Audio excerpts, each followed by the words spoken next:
Oke, standby, kamera ready, sound ready, 3, 2, 1, action.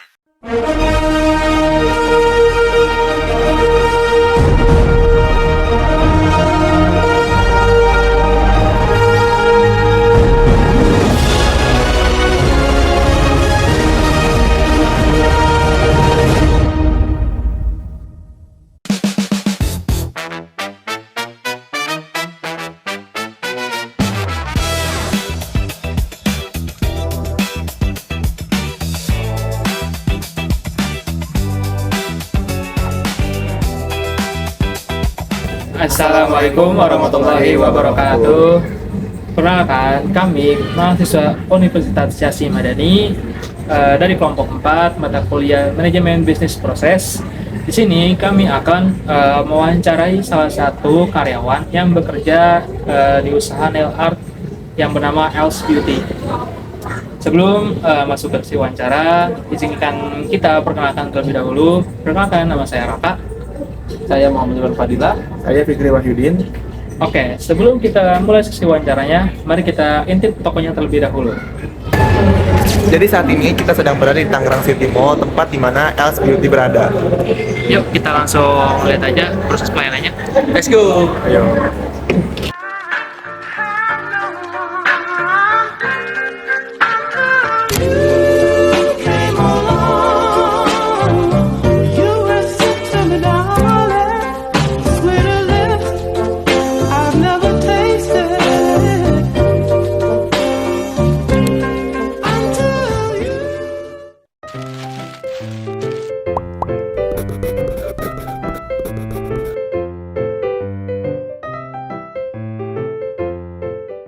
Assalamualaikum warahmatullahi wabarakatuh. Perkenalkan, nama saya Raka Gribi dari perwakilan kelompok 4. Nah, di sini saya akan mewawancarai seorang nail art artist yang berlokasi di Tangerang City Mall. Oke, baik, boleh kakak perkenalkan dulu? Perkenalkan, nama saya Mahmerani sebagai nail artist. Baik, di sini saya mau mewawancari kakak nih. Pertanyaan pertama yaitu melalui media apa customer tuh biasanya ngelakuin pemesanan gitu kak? Untuk pemesanan kebanyakan dari TikTok ataupun dari IG. Oke, terus juga gimana sih alur proses pemesanan nail art itu dari awal sampai benar-benar selesai gitu? Kayak pemesanan pada umumnya dari awal chat, lalu DP, jadi nanti tinggal datang ke toko aja.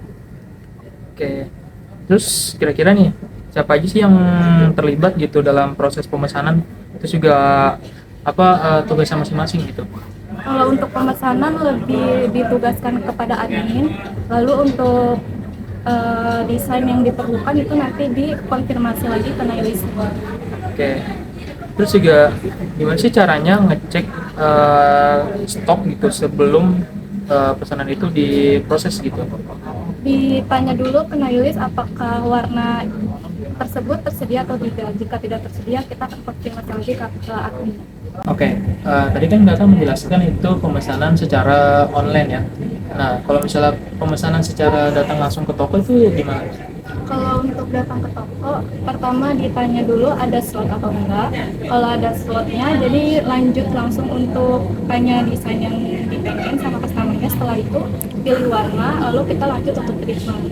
Nah, setelah treatment, bila dibutuhkan untuk membuat konten, kita akan videokan dulu hasil kukunya dan juga difoto. Setelah itu baru proses payment-nya. Oke, pertanyaan selanjutnya, kira-kira ini kendala apa sih yang sering terjadi gitu selama proses pelayanan di tempat kakak gitu? Untuk kendala kan ada beberapa customer yang booking secara online. Nah, untuk bookingnya itu kadang datangnya nggak sesuai jam, jadi ada penumpukan di antriannya. Kalau misalnya secara offline-nya? Kalau secara offline sama ada customer yang sudah nunggu, cuman dia nggak mau nunggu sampai beberapa jam karena tunggunya lama. Jadi ujungnya ada di komplain. Oke, terus juga penyebab utamanya terjadinya kendala yang tadi kakak sebutin itu apa kira-kira? Penyebab utamanya sebenarnya dari customer-nya langsung ya, itu yang ngaret, terus datangnya juga nggak tepat waktu. Terus apa sih dampaknya gitu dari kendala tersebut ke pelayanan pelanggannya gitu atau operasionalnya gitu selama kakak gitu. Untuk dampak yang paling dirasakan itu pertama ya tadi dari customer aku, terus yang kedua terburu-buru juga untuk treatmentnya, yang ketiga hasilnya kadang nggak maksimal. Terus juga yang terakhir nih, gimana sih cara kakak dan juga tim gitu ngatasin kendala yang tadi kakak sebutin, cara ngatasinnya? Untuk mengatasinya yang paling utama pasti minta maaf ya sama customer, yang kedua kasih pengertian sama kasih opsi lain. Oke, lanjut ke pertanyaan selanjutnya. Menurut kakak nih, bagian mana sih dari proses pelayanan tuh yang masih kurang efektif gitu? Untuk di pelayanan yang kurang efektif itu dari segi bookingan sama antriannya. Terus juga apa ada tahapan yang bisa dipersingkat gitu atau disederhanakan atau bahkan dihilangkan gitu? Kalau untuk tahapannya mungkin dari segi bookingan bisa lebih di follow up lagi customernya sebelum jam bookingnya datang. Terus apa sih penggunaan sistem, apakah penggunaan sistem atau aplikasi digital tuh membantu proses pelayanan atau pemesanan gitu? Sebenarnya ngebantu banget ya, jadi sebelum customer treatment, jadi kita tahu desain apa yang pengen dibikin sama customer, jadi untuk jamnya juga bisa lebih tertata. Terus juga perubahan atau inovasi apa sih yang paling pengen diterapin gitu supaya proses pelayanan atau pemesanan tuh jadi lebih baik gitu kan? Untuk perubahannya yang pengen ditingkatin itu dari follow up customer yang booking, dia datangnya di tepat waktu sebelum jam treatment.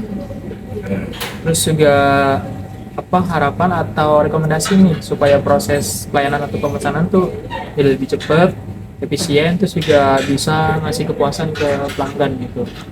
Untuk harapannya mungkin dari toko diperluas dan karyawan ditambah, serta ada beberapa alat yang perlu diupgrade lagi.